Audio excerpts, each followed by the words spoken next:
ജീവിതത്തിൽ വിജയിച്ച ആളുകളെ നോക്കി നമ്മൾ പറയും ഭാഗ്യം അയാളുടെ കൂടെയാണ്, അയാൾ തൊട്ടത് മുഴുവൻ പൊന്നാണ് എന്നൊക്കെ.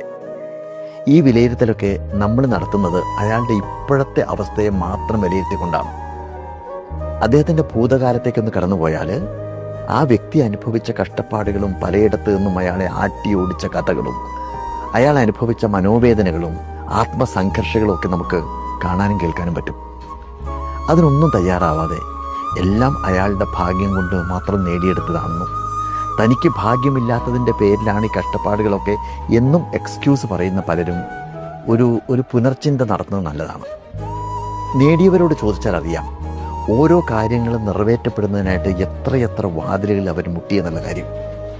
ഓരോന്നും നേടിയെടുക്കാൻ വേണ്ടിയിട്ട് വിട്ടുകളയാതെയുള്ള ശ്രമം കൊണ്ടും അതുപോലെ തന്നെ തളർന്നു വീണാലും എണീൽക്കാനുള്ള ആ മനസ്സുള്ളത് കൊണ്ട് മാത്രം അവർ വിജയം നേടിയതാണെന്നുള്ള കാര്യം നമുക്ക് മനസ്സിലാക്കാൻ സാധിക്കും.